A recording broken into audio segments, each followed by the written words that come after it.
Morning Ashish. कल तो Donald Trump exam sheet check करने वाली टीचर की तरह साउंड कर रहे थे ना कि ईरान ने इतना खराब पेपर लिखा था जो पढ़ने लायक ही नहीं था, तो मैंने पढ़ा ही नहीं।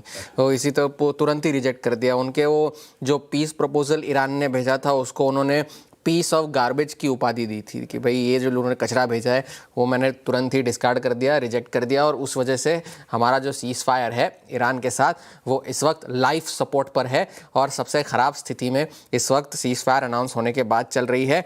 और ऐसा मान लीजिए कि आपसे आके डॉक्टर कहे कि आपके किसी करीबी के सिर्फ 1% बचने के आसार है। ये शब्द डोनाल्ड ट्रंप के हैं, ये मेरे नहीं है, ये उन्होंने सीज़ फायर के बारे में यही कहा। और इसी के बाद तुरंत ईरान ने भी जवाब में ये कह दिया कि यूएस के जो प्रपोजल्स थे वो आत्मसमर्पण जैसे लग रहे थे, सरेंडर जैसे लग रहे थे, और हम किसी भी दुश्मन के सामने हमारा सर नहीं झुकाएंगे, सरेंडर नहीं करेंगे। ये उनके राष्ट्रपति जो है मसूद पेजेश्कियान, उन्होंने एक्स पर अपने एक पोस्ट में लिखा था। और साथ ही साथ ये भी उन्होंने कहा कि जस्ट बिकॉज हम बातचीत की बात करते हैं, डिप्लोमेसी की बात करते हैं, इसका मतलब ये नहीं कि हम सरेंडर करना चाहते हैं। ये दोनों अलग अलग बातें हैं।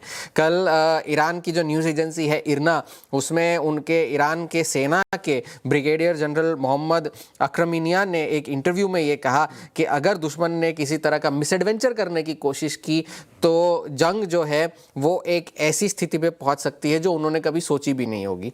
ये और हमारे पास और काफ़ी सारे कोट अनकोट सरप्राइज एलिमेंट्स है जो हम दुश्मन के खिलाफ इस्तेमाल कर सकते हैं। ये ईरान के सेना के जो स्पोक्स पर्सन है उन्होंने इरना को दिए हुए अपने इंटरव्यू में कहा। आप तेल की बात कर रहे थे, ब्रेंट अभी भी 105 पर बना हुआ है।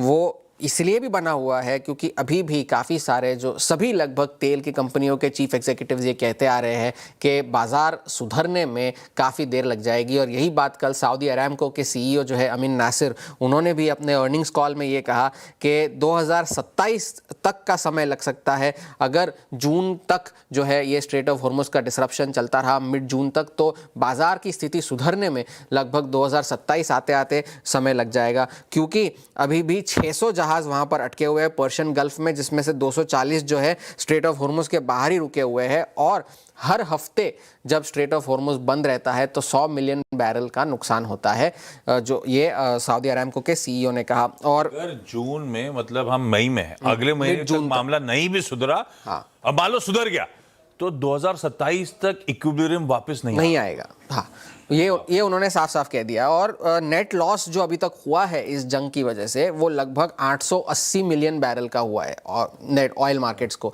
और वो इस वजह से, और वो इसलिए भी हुआ क्योंकि उन्होंने वो ईस्ट वेस्ट पाइपलाइन की जो अपनी कैपेसिटी बढ़ाई थी उसने इस नुकसान को थोड़ा सा ऑफसेट किया, वरना वो और ज़्यादा नुकसान होता।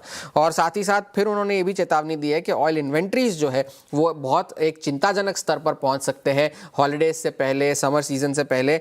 तो इस वजह से तेल के बाजार अभी भी जो है एक स्कैरसिटी प्रीमियम आप कह लीजिए वो उसको फैक्टर इन करने की कोशिश कर रहे हैं। अब जो सबसे बड़ा इवेंट है इस हफ्ते का वो कल से शुरू होने वाला है, जब डोनाल्ड ट्रंप और चीन के दौरे पर जाएंगे, शी जिनपिंग से मुलाकात करेंगे।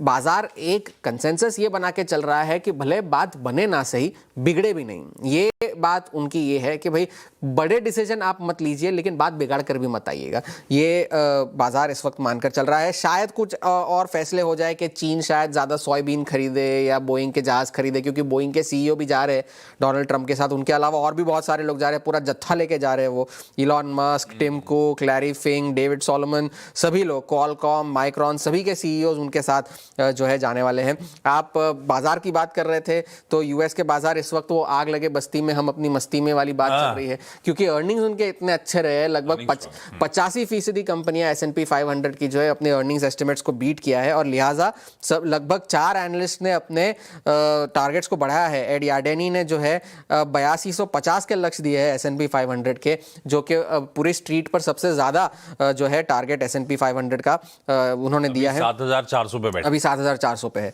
तो RBC, HSBC सभी ने अपने टारगेट्स बढ़ाए हैं। और डैन आइव्स जो कि वेडबुश सिक्योरिटीज़ के हैं, उन्होंने तो ये कह दिया है कि नैस्डैक 30,000 तक भी जा सकता है। हेटर्स विल हेट, मगर नैस्डैक अपनी रैली जारी रहेगी। भले करेक्शन थोड़े बहुत आते रहे लेकिन वो बाइंग अपॉर्चुनिटी रहेगी। आज का दूसरा बड़ा ट्रिगर महंगाई का होगा। 0.6% महीने दर महीने बढ़ने के आसार है। कोर CPI पर ज़्यादा सबकी नज़रें होंगी। आज महंगा रिटेल इन्फ्लेशन, कल होलसेल इन्फ्लेशन। तो ये इस हफ्ते के 2 बड़े ट्रिगर्स होंगे।